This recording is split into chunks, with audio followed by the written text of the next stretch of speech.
My name is Victoria, and this is the story of how my life turned upside down, not once, but twice. I suppose I should start at the very beginning.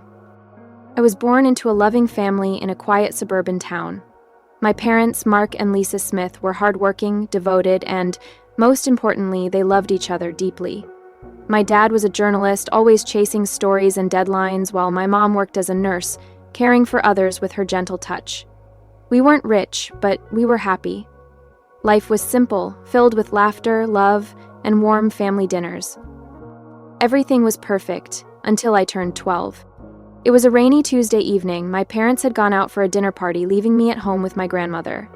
I remember sitting in front of the television, watching some silly cartoon, completely unaware that my life was about to change forever. Then the phone rang. I'll never forget the eerie silence that filled the room after my grandmother answered. Her muffled sobs echoed from the kitchen, sending a cold shiver down my spine. I knew, even before she spoke, that something terrible had happened. The next few days were a blur. They told us that my mom had died on impact. My dad had survived, but barely.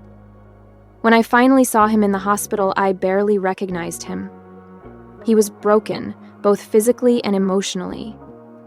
His legs were crushed beyond repair, and the doctors said he would never walk again. But it wasn't just his body that was shattered. It was his spirit. "Victoria," he croaked, reaching for my hand, his eyes filled with unbearable sorrow. "I'm so sorry, sweetie. I'm so sorry." At the time, I didn't understand why he was apologizing. It wasn't his fault. A drunk driver had plowed into their car, stealing my mother's life and altering my father's forever. But as I grew older, I began to understand. He wasn't just apologizing for the accident. He was sorry for everything that followed. For the struggles we faced, for the mother I had lost, and for the father he thought he could no longer be. But what he didn't realize then was that he was stronger than he gave himself credit for.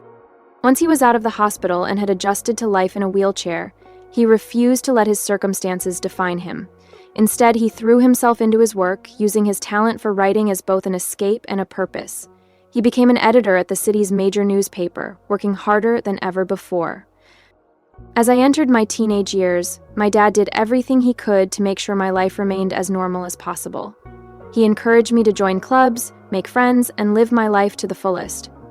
But the truth was, I didn't want normal. I wanted time with him. I preferred our nights watching old movies, our endless debates about books, and his unwavering support whenever I needed help with my homework. When the time came for college, my dad insisted that I go away for school. "You need to spread your wings, kiddo," he told me with a reassuring smile. "Don't worry about me. I'll be fine." I was hesitant to leave him, but deep down I knew he was right. So, with a mixture of excitement and anxiety, I left for State University, where I majored in accounting. It was there that I met Jessica, who would become my best friend. And through Jessica, I met Michael, her second cousin. Michael was kind, funny, and unlike so many others, he didn't flinch when I told him about my dad. Instead, he embraced my reality with open arms. The first time he met my father, they hit it off instantly, bonding over their shared love of classic rock. "Your old man's cool," Michael told me later that night, flashing me one of his easy smiles. "And you? You're pretty amazing for taking care of him all these years." I shrugged it off, but inside I was glowing. For the first time since the accident, I felt like maybe, just maybe, I could have a normal life. A life with love, laughter, and a future filled with possibilities. After graduation, everything seemed to fall into place like pieces of a long-lost puzzle. I landed a stable job at the local tax service, while Michael started working as a long-haul truck driver.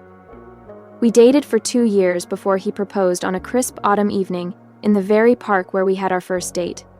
It was perfect. Overwhelmed with happiness, I said yes. But there was one thing I needed to make clear. "Yes, Michael, but I can't leave my dad. He needs me." Michael's response was immediate. His face broke into a wide grin, and without hesitation, he said, "I wouldn't have it any other way. We'll all live together. Your dad's apartment is big enough for the 3 of us, right?" In that moment, I knew I had found the right person.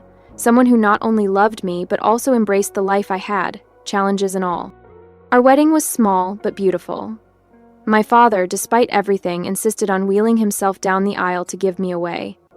There wasn't a dry eye in the house as he placed my hand in Michael's, his expression filled with pride and love. For the first time in a long time, I felt like I was living a fairy tale. But every fairy tale has its villains. Mine came in the form of my mother-in-law, Karen, and my sister-in-law, Emily. From the moment I met them, I could tell they disapproved of me. They wore their judgment like a mask, their polite smiles barely concealing the disdain lurking beneath the surface. "So your father is handicapped?" Karen asked during our first meeting, her nose wrinkling as though she had just smelled something rotten. "He's disabled," I corrected, my voice firm, my heart pounding. But that was only the beginning. What followed was a series of subtle digs, passive-aggressive remarks, and moments designed to make me feel small. But I had been through too much to be broken by their cruelty. Little did I know my battles with them were only just beginning. Trying to keep my tone neutral, I began to speak, but Karen cut me off before I could finish. "He works as an editor," I said, only for her to interrupt with a dismissive, "Anne, how nice." It was clear she had no real interest in what I was saying. Instead, she turned to Michael, her voice dripping with condescension. "Michael, darling, are you sure about this? There are so many nice girls from good families." I felt my face burn with a mixture of anger and shame. But before I could respond, Michael, bless him, immediately jumped to my defense. "Mom, Victoria is from a good family. Her dad's disability doesn't change that. I love her. And that's all that matters." That shut Karen up, at least verbally, but I could still see the disapproval lingering in her sharp eyes. Emily, taking cues from her mother, was just as cold towards me. After the wedding, true to his word, Michael moved in with Dad and me. Our lives settled into a comfortable routine. I would go to work at the tax office, Michael would be on the road for days at a time, and when he was home, we would all have dinner together. It was simple, and for the most part, it was happy. But whenever Karen and Emily visited, the atmosphere in our home would shift dramatically. They strutted around like they owned the place, barely acknowledging my dad's presence. One day, I overheard Karen whispering to Emily, her voice dripping with disdain. "It's such a shame. Michael could have done so much better, and now he's stuck with this girl and her crippled father. Can you imagine if they have children? The genes?" I was furious. Every fiber of my being wanted to lash out to put them in their place. But I bit my tongue, for Michael's sake. I tried to keep the peace, but it was getting harder and harder. One evening, after a particularly tense visit from Karen and Emily, I broke down. The moment they left, I retreated to our bedroom, sobbing uncontrollably. Michael found me curled up on the bed, my shoulders shaking. Hey, he murmured, pulling me into his arms. "What's wrong?" "Your mom and sister," I hiccuped. "They hate me. They think I'm not good enough for you because of Dad." Michael's face hardened. "That's ridiculous. You and your dad are my family now. If they can't accept that, then it's their problem, not ours." His words comforted me, but deep down I couldn't shake the feeling that this was just the beginning of our troubles with Karen and Emily. As the months passed, Michael's trucking business flourished. He was always on the road, crisscrossing the country in his big rig. I missed him terribly when he was gone. But I threw myself into my work at the tax office and spent my evenings keeping Dad company. Then, one crisp autumn evening, as I was helping Dad into bed, my phone rang. Michael's voice crackled with excitement through the line. "Victoria, I've been thinking," he began. "How would you feel about buying a townhouse? It would be easier for your dad to move around in a wheelchair. He could spend more time outside, plus you could have a garden. Something to keep you busy when I'm on the road." The more he talked, the more I warmed to the idea. I glanced at Dad, who was pretending not to eavesdrop. "What do you think, Dad?" I asked, putting the phone on speaker. Dad's eyes lit up. "A garden would be nice," he admitted. "And it would be easier to get outside." That settled it. Over the next few weeks, we threw ourselves into house hunting. We finally found the perfect place. A spacious townhouse with wide doorways, a roll-in shower for Dad, and a beautiful backyard. Taking out a mortgage was terrifying, but with Michael's income, mine, and the rent from Dad's old apartment, we made it work. We moved in on a sunny Saturday in spring. I'll never forget the look on Dad's face as he wheeled himself out onto our new patio, soaking in the fresh air. "This is perfect, sweetie," he said, his eyes misty. "Thank you." The next few months were blissful. We settled into our new home, making it our own. I planted a small vegetable garden, and Dad would sit outside for hours, basking in the sunlight and the scent of fresh soil. It felt like a dream come true. Then came the housewarming party. We invited friends, colleagues, and yes, Karen and Emily.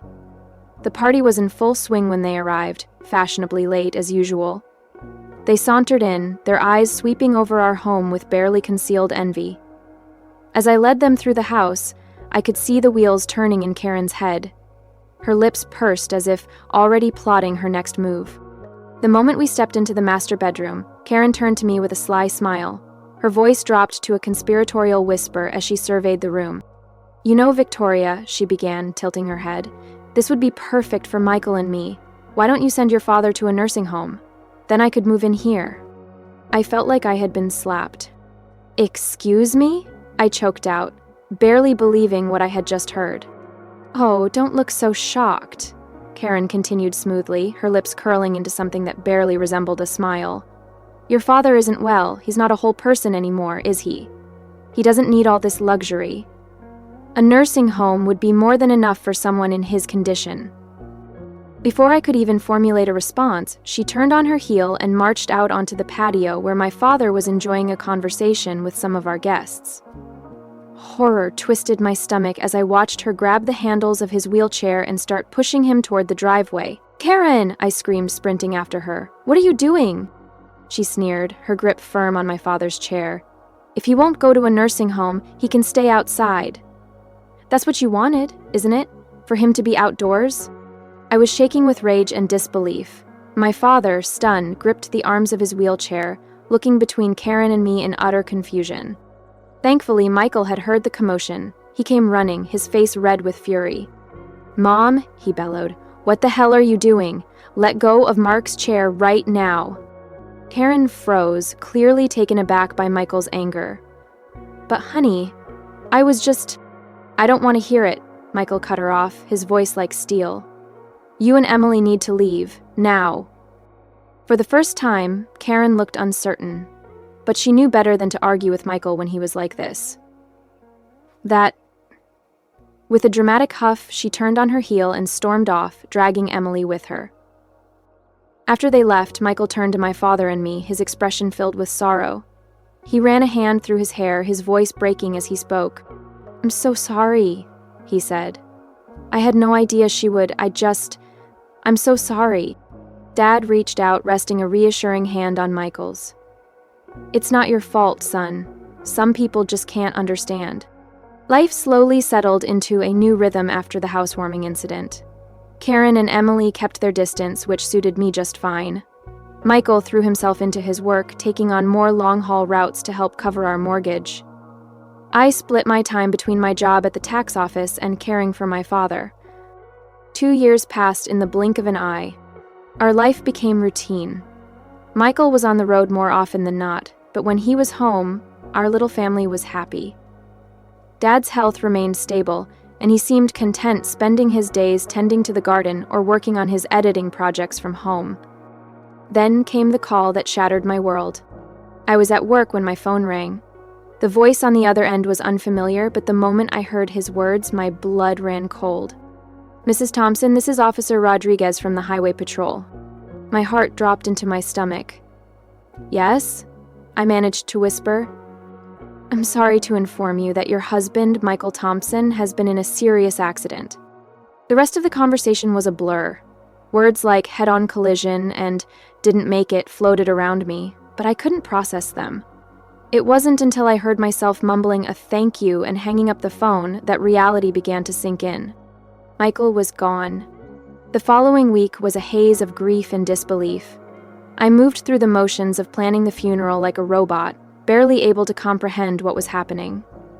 The day before the funeral, I forced myself to do something I never thought I'd have to do. I called Karen. I thought she deserved to hear about her son's death from me, not from an impersonal newspaper obituary. The line rang twice before her sharp voice answered. "Hello?" I swallowed hard. "Karen." "It's Victoria," I said, my voice trembling. "It's about Michael. He's gone." There was an accident. There was silence on the other end. I braced myself for sobs, for devastation, something. But when she finally spoke, her voice dripped with venom. "This is your fault," she hissed. I blinked, stunned. "Karen? Save it," she snapped. "You forced him to work so hard, driving that truck to pay for your fancy house. You killed my son." My breath caught in my throat. "Karen, that's not— I expect you to give him the best funeral money can buy," she interrupted. "But don't expect a penny from us. You made your bed, now lie in it." Then the line went dead. I stood there, frozen, the phone still clutched in my shaking hand. Tears streamed down my face. How could she be so cruel? How could she blame me for this? The day of Michael's funeral dawned gray and drizzly, the sky mourning alongside me. The church was packed. Michael had been well loved in the community. But despite the crowd, despite the kind words and condolences, all I could feel was the gaping hole in my chest where Michael should have been. It seemed like half the town had turned out to pay their respects. The church was filled with people, some I recognized, others I didn't, all gathered to honor Michael. As the service ended, mourners slowly filed past, offering their condolences.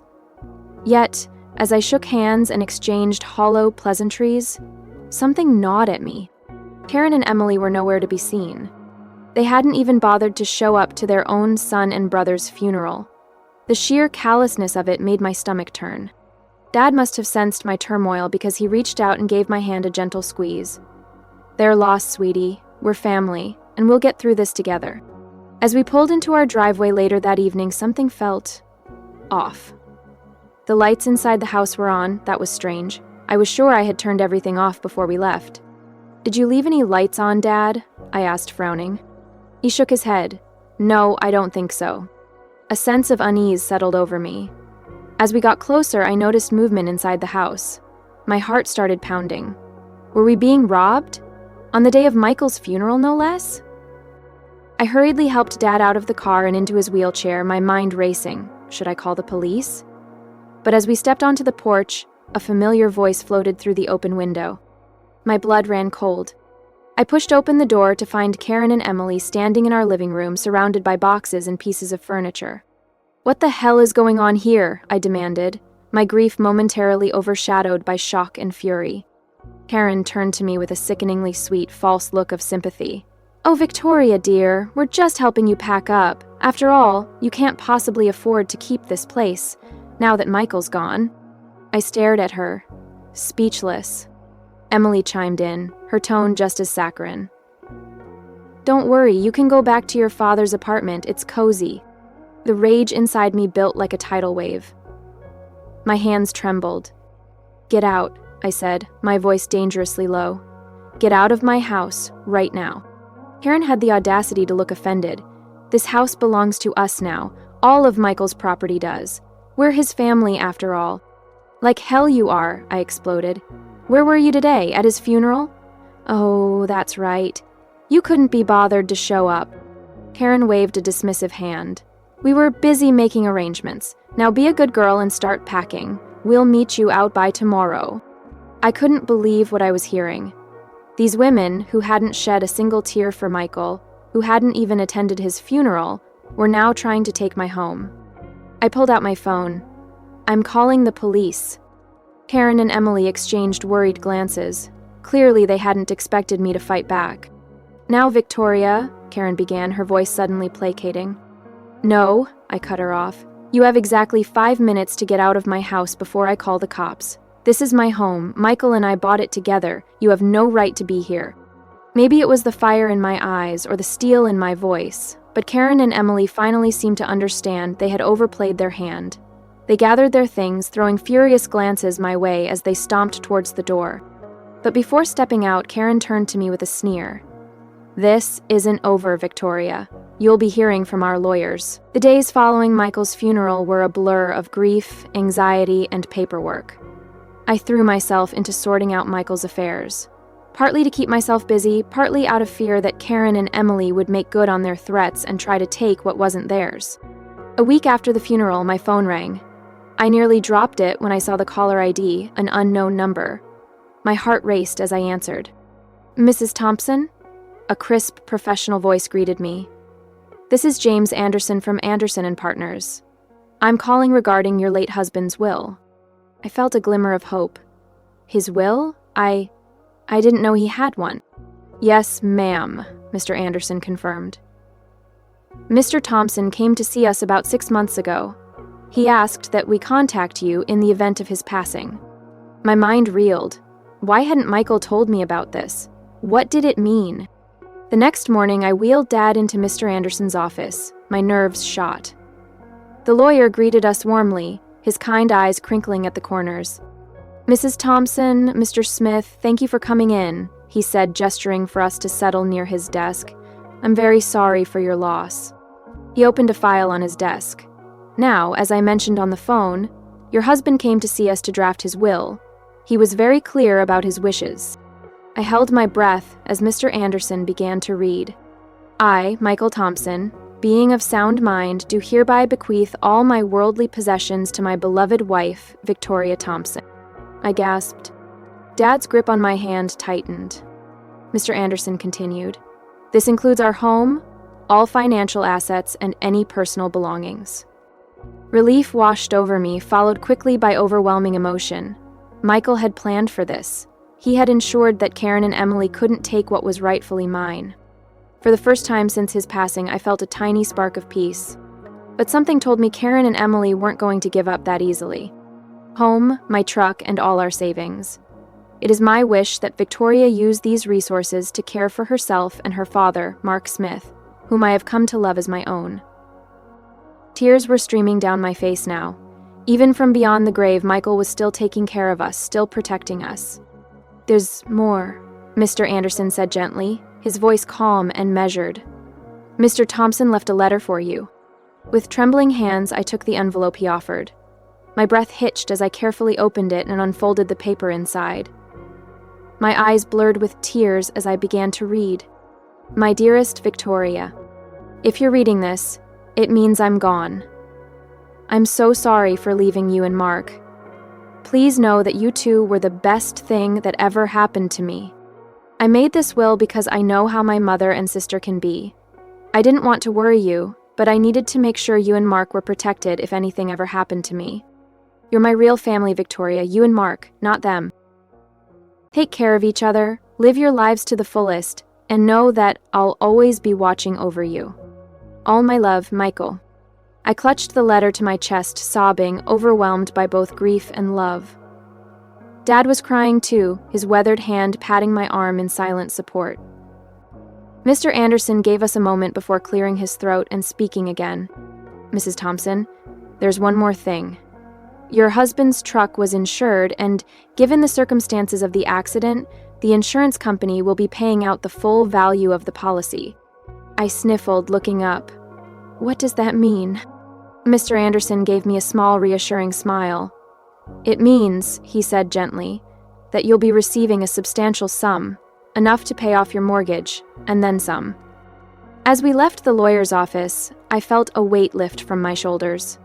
We were going to be okay. Michael had made sure of it. But my relief was short-lived. As we pulled into the driveway, my heart sank. Parked on the street was a sleek, all-too-familiar sedan. "Oh no," I muttered, gripping the steering wheel tightly. "What now?" Sure enough, Karen and Emily were waiting on our front porch. But this time, I wasn't afraid. I had Michael's letter in my pocket and the strength of his love in my heart. Karen straightened as I stepped out of the car, her voice sickly sweet. "Victoria, we need to talk about Michael's estate." I stood tall, meeting her gaze without wavering. "No, Karen, we don't. Michael left everything to me. It's all legal and official, and do you want to know why? Because we were his real family, not you. Now please leave. You're trespassing on my property." For the first time, Karen was speechless. Emily tugged at her mother's arm, whispering urgently, clearly uncomfortable.